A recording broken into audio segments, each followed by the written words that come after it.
Okay, we're going to try and do this one. It's called interpreting the structure of expressions.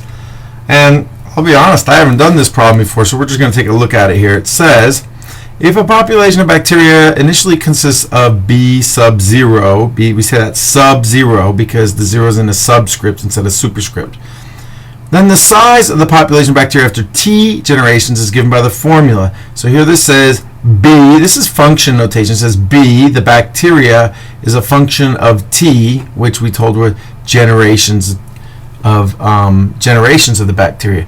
So it's equal to where did the bacteria start times 2 to the T power. Now it says the 2 in the formula reflects the fact that a bacterial cell produces 2 offspring per generation. A virus, on the other hand, may produce 100 offspring per generation. Ooh, so what does that tell me? That tells me I'm going to take this part of the formula, the 2, and I'm going to change it to 100 for a virus, right?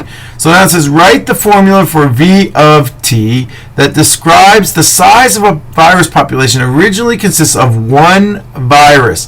So instead of consisting of B sub 0 cells, instead of using B sub 0 to represent the cells that we began with, we're going to use 1 to represent the one virus. So I'm going to put 1 in there.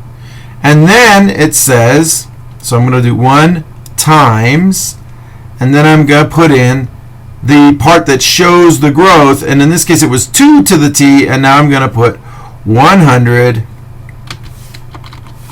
and to the T power.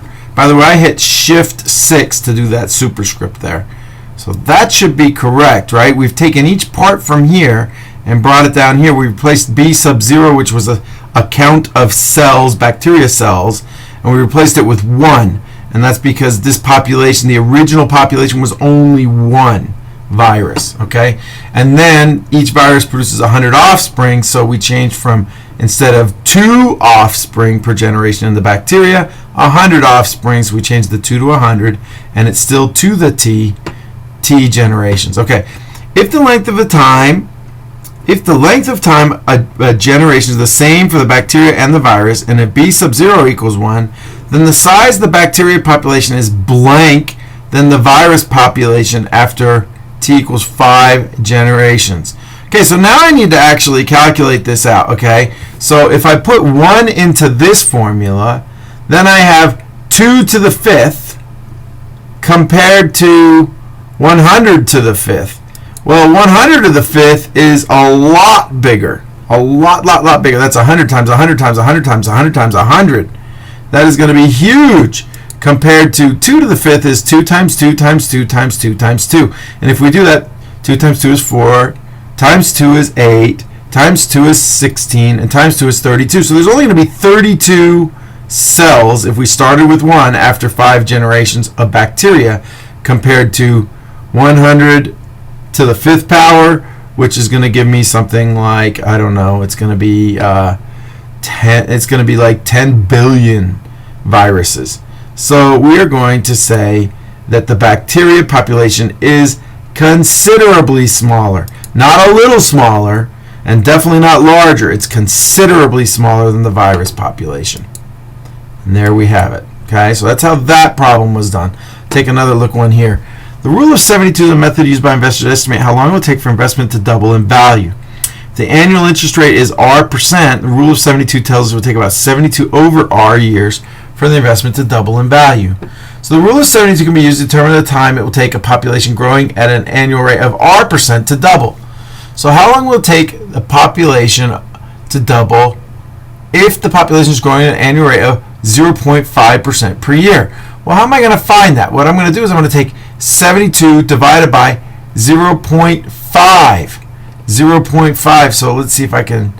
Do I have a calculator on this? I don't. I'm going to have to do this myself. And let me pause this and grab a calculator. I would definitely just use a calculator on this. There's no point in not doing it. The answer is going to be 144. I believe that's correct. It's double this because when we divide by a half, it's the same thing as multiplying by 2.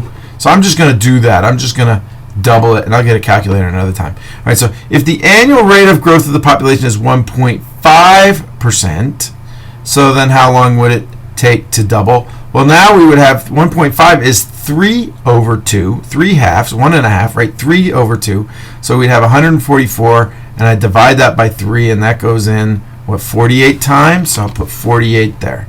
Now, if we want to make sure the population does not double for at least 100 years, then the annual rate of the growth of the population can be at most, well, I know if it's 72%, it is going to double very quickly.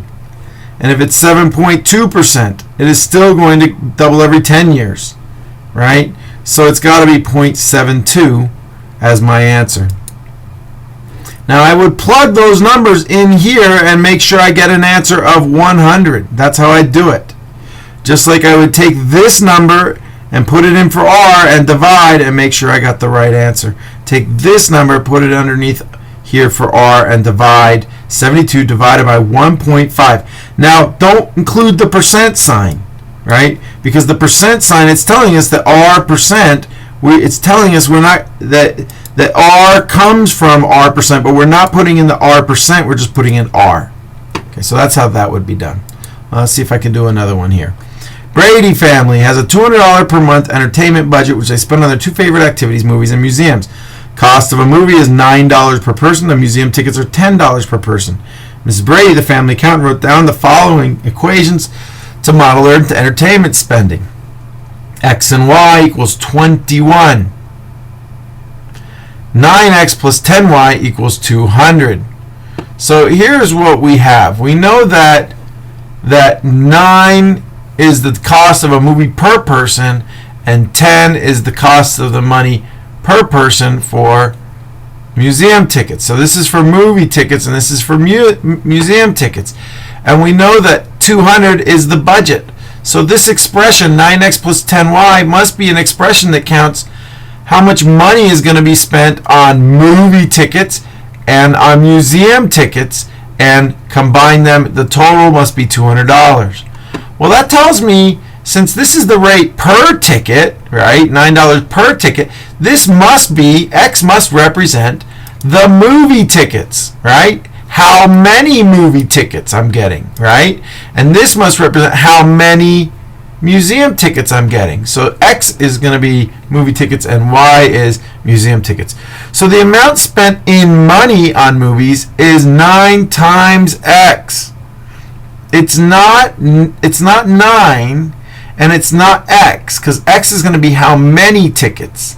It's $9 per X, right? So we need to know, if we're going to say how much money was spent in movies, we need to know 9 and X. So it's none of these. The amount spent on museums, so that would be $10 per museum ticket. But Y itself is just the number of museum tickets. Like it might be 10 or it might be 11, but it's not going to be a dollar amount. Y by itself is not a dollar amount. Until we multiply it by 10, it becomes the amount spent. So 10Y is the amount spent in money on museums. So that's not any. Oh wait, there's 10Y right there. I take it back. 10Y is the money spent on the museums. 9X is the money spent at the movies. Now the number of movie tickets purchased, that's going to be X. Okay? And the number of museum tickets purchased, that's going to be Y. That's so many museum and the total number of tickets purchased, oh wait, this was museum tickets was Y. Sorry, got the wrong column there. And the total number of tickets purchased is going to be, when I take all the movie tickets and add all the museum tickets, I get 21. So that's going to be 21. So those are my answers. Okay? So I think I'm going to stop this video so you don't have to watch anymore. Go ahead and get going on your own.